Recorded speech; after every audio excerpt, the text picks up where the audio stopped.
The holiday weekend produced a lot of lame fireworks over Senator Obama's statement on Thursday that he would continue to refine his policy on Iraq based on conditions on the ground there. I've always said that I would listen to commanders on the ground. I've always said that the pace of withdrawal would be dictated by the safety and security of our troops and the need to maintain stability. That assessment has not changed, and when I go to Iraq and I have a chance to talk to some of the commanders on the ground, I'm sure I'll have more information and we'll continue to refine my policies. Now, the McCain campaign is calling that a flip-flop for Senator Obama, and the media has been running and running and running and running with that story. Even though the position stated by the presumptive Democratic nominee on Thursday, which you just heard, exactly echoed what he said at the MSNBC debate in New Hampshire in September, when neither he nor Senator Clinton nor Senator Edwards would commit to absolutely having troops out of Iraq by 2013. We don't know what contingency will be out there. What I can promise is that if there are still troops in Iraq when I take office, which it appears there may be unless we can get some of our Republican colleagues to change their mind and cut off funding without a timetable, if there's no timetable, then I will drastically reduce our presence there to the mission of protecting our embassy, protecting our civilians, and making sure that we're carrying out counterterrorism activities there. I believe that we should have all our troops out by 2013, but I don't want to make promises not knowing what the situation is going to be 3 or 4 years out. Essentially exactly what he said this past Thursday. But wait, there's more. Senator Obama also told Steve Croft in an interview with 60 Minutes in February that he would not pull out of Iraq according to a timetable, regardless of the situation. Quote, "I always reserve, as Commander-in-Chief, the right to assess the situation," end quote. Lots to talk about with Richard Wolff, senior White House correspondent for Newsweek magazine. Hi, Richard.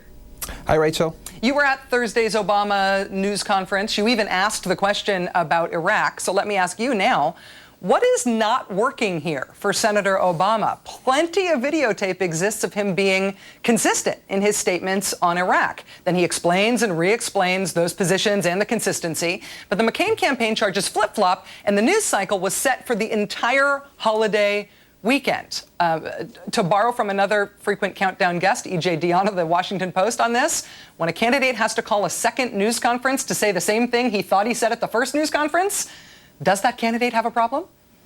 Yeah, I guess I've got to admit 2 rounds of guilt. First of all, for asking the question in the first place, and secondly, because I didn't actually think his response was any different from anything he said for the last 18 months. Of course, the tone is slightly different here, now that he's trying to appear all sort of pseudo-presidential, but the substance of it is just what he said in those debates, in Cleveland, in that debate. Even when he announced his position on Iraq and the 16-month timetable, he talked about having to move troops out of the more stable areas and maybe leaving them in the more volatile areas at the early stages. So this has always been caveats out there that other candidates and debate moderators have gone after him for. I actually thought the only real flip-flop last Thursday was the reversal on his long-held position of holding 1 press conference a day. He had 2.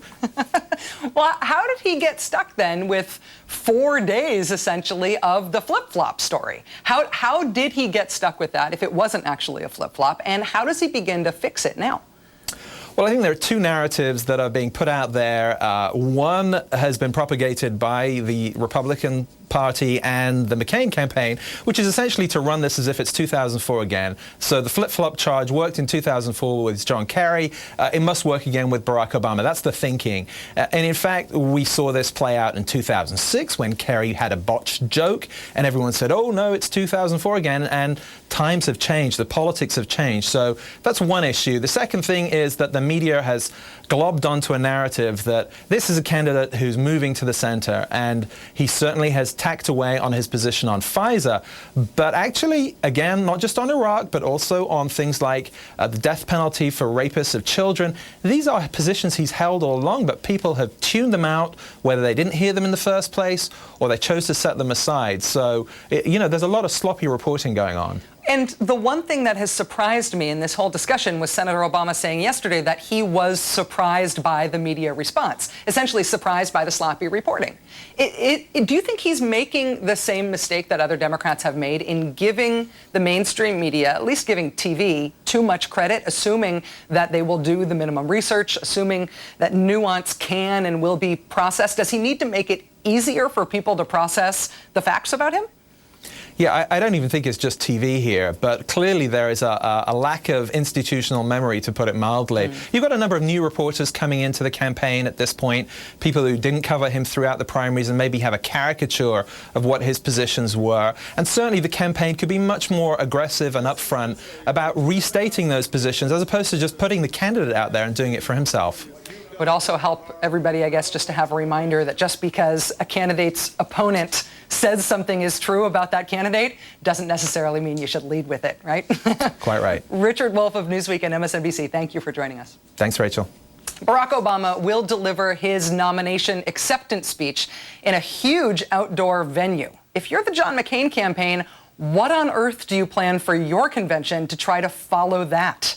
The RNC has an attack ad out against Obama, which some Democrats are welcoming, saying it will lead to a backlash against the GOP and more donations for Obama. And big breaking Keith news today. We've got an exclusive response to one exciting announcement involving Mr. Olbermann. We're coming right back. The Democrats make it official. Barack Obama's acceptance speech will be outdoors with space to accommodate nearly 80,000 people. The last politician to go big at the convention was JFK. That whole Madonna A-Rod thing has triggered one divorce proceeding so far.